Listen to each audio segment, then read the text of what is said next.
Before we start, I just want to say that this video turned out to be a lot longer than I thought it was going to be, and that's because I had to put in a lot of important information. I'm talking about salaries, work environment, conditions, management, what you're going to be doing on the day-to-day.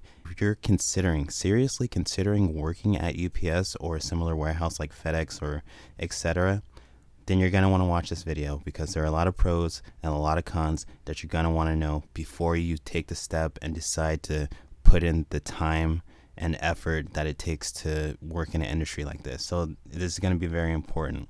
Now I'm going to cut this video into two parts. This part is going to be the pro, and a second part is going to be the cons of working in this industry. With that said, guys, it's a lot of information and I really hope it helps you. So let's go and jump into it. Thanks for watching. Hey guys, today I wanted to make a quick video about a question that I get asked a lot. Usually by people on the streets that I talk to, or maybe people that have just started working. They ask me if working at UPS, Amazon, FedEx, or anything similar to that, like a warehouse job, is a good thing to do, or if it's worth it. So I'm going to give you a few pros and cons, and you should be able to decide, hopefully by the end of this video, whether or not you actually want to work there. So this is some insider information. For transparency reasons, I do still currently work for one of those, UPS, and I have worked there for about 3 to 4 years. So let's start off with the pros first. Most likely, if you're applying for a warehouse job, it's gonna be a union job. So with a union job, you have to pay into it, but once you get into it after about, I think it's like 3 months, it's really hard to get fired. So you can't really get fired and you can't really get laid off. And you also get benefits from being in the union, but we'll get into that later. But I think it's like you would have to be late a bunch of times. You'd have to not have no call, no show a bunch of times. And then you get a warning, and then you get, I think, 4 suspensions before they even start moving into the process of termination. So, and especially if you have like a good reason for it, you're most likely not going to get fired. It's really difficult to get fired. So that's a benefit. And also, since you're in the union, if you leave UPS, you can go to the union and you can say, hey, I'm leaving UPS, but I still want to be in the union. What other companies do you guys have jobs in? And then they can move you to a different job. They'll give you a list and they can move you to a different job, so it'll be easier to get a job that way. So once you're in the union, you're in the union until you decide to leave the union. Even if you leave UPS, you'll still be in the union as long as you pay your dues, and that way you can easily get a job. So another one that we talked about just a second ago, I mentioned benefits. So you get a lot of good healthcare benefits, like medical. You do have like a copay, so you pay like a certain amount of money, and then the benefits cover the rest. For example, I got like a $500 pair of glasses, got like thin shaved down lenses. They're coated. They transition. It was like $500 for that, and I only ended up paying like $100. And other things like that. I mean, you get therapy, you get like acupuncture, people that will what do they call it, like massage therapy, kinesiology. I mean, you get a lot of things, and you don't pay for it. You don't pay for it like that. It's not an amount of money that comes out of your check every week. So that's pretty good. Another pro, or maybe a con, is that it's part-time. So if you have a weird schedule, like maybe you have school, or maybe you have a second job, or you have kids you have to take care of, it's part-time. There are like 4 shifts to choose from depending on what building you work in. So it would be really easy to fit the job into your schedule. And also, it's part-time and you still get full benefits. So that's good. The next pro is you do have the potential to move up. So it's not exactly a dead-end job. There are different levels you can go to. So you can get hired, let's say, on a package handler position on the floor. If you want to make more money, you can go get certified in something, either hazmat material or sorting. You can become a sorter. They get paid, I think, $1 to $2 more, and that's just for being certified. Let's say, like the hazmat guys, they're normal package handlers, but every now and then we get like an open package or something that's leaking or whatever, and they deal with it, they clean it up or whatever, put it in a drum, send it back to make sure it gets sent back to the manufacturer. So you still get that dollar pay even though you're not doing that job all the time, which is good. And I guess that's a short-term solution to getting more pay. You do get pay raises every year, which we'll get back to that.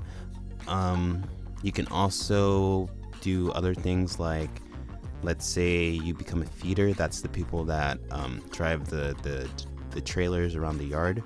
If you get accepted to feeder, I believe that's, at least in my specific warehouse, I think it starts at like $22 an hour, but you need to have at least I'd say upwards of like 3 to 4, maybe 5 years to transition into that position. But that's a possibility that's out there that you can do within a few years. You can also become a driver, which I believe starts at around like $60,000 a year, and you can do that within 3 years depending on how far you're willing to travel. Like in the building that I'm at, you need like 10 years to become a driver at that building. But let's say if you're willing to travel 50 miles to work at another building, for example, there's a building that's about 10 miles away. You can do that in about 3 years. There's one that's I want to say about 30 miles away. You can do that in about 3 years. There's one that's out in the desert. You can do that in about 3 years. So if you're willing to put in the time, and depending on where you are, just do your research, you might be able to become a driver and make much higher income. But let's say you don't have time to wait, you can become a supervisor within your first year if you want to. You can become a supervisor even before your probation is done, before your 60 days is done. As long as you take the test and you pass it, you can do that anytime. That starts at, a part-time supervisor starts at around, depending on where you are, around $22,000 a year. A full-time supervisor is about $60,000. There's also another test to do that.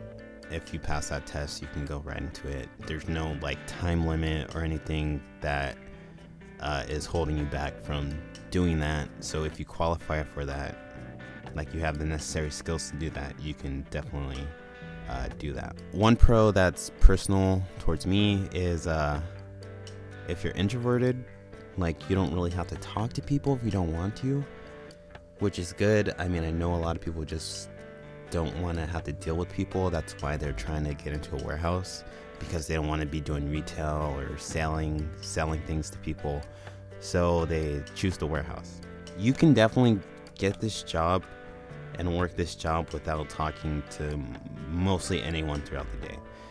There's really not a lot of need for interaction between people when you're working in trailers, especially. You can avoid talking to people. You don't necessarily have to. Just put in your headphones or whatever. You can make pretty clear with your body language and all that you have no interest in being like social, and for the most part people will leave you alone. But honestly, you're probably after a while just gonna get used to people. You're gonna get over your social anxiety of talking to people, and you're just gonna start talking to the people that you see every day. That's usually what happened. Number 6 of pros is you do get a pay raise every year. UPS, especially right now, they're renegotiating their contract. I believe depending on what state you're in, the wage that you get paid as you come in on the lower level, like a package handler, they're trying to raise that to about $15 an hour. I don't know if they're doing that countrywide. I guess we'll see when the new contract comes out. But you're supposed to get about $1 raise every year. I believe the first year's only about 50 cents right now, but they're trying to change it. And after that, after the first year, then you get $1 raise every year. But I believe they're trying to change the pay rate to deal with the rising minimum wage in some of these states. So we'll just have to see about that. But you do get a raise every year. So if that interests you, then it's a pro, especially like maybe if you don't have like education in your background or anything like that. That gives you an opportunity to move up. You can stick around for, I don't know, 10, 15 years and be making like $25 to $30 an hour.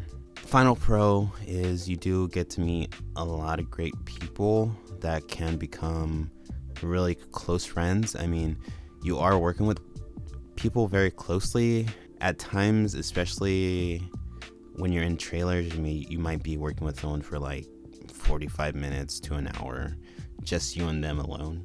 So you have an opportunity to get to know people, especially, if you're doing it every day and you're around the same people every day. You have a opportunity to really get to know people and how they think. And I mean, sometimes you even get to the point where you know what a person is going to say or is going to do, or how they're going to react before they even do it. So you can make some really cool friends, really great friends. So that was 7 pros, main pros anyway. Now it's time for the cons, and you're probably going to want to pay attention to these because these are kind of bad, kind of important though.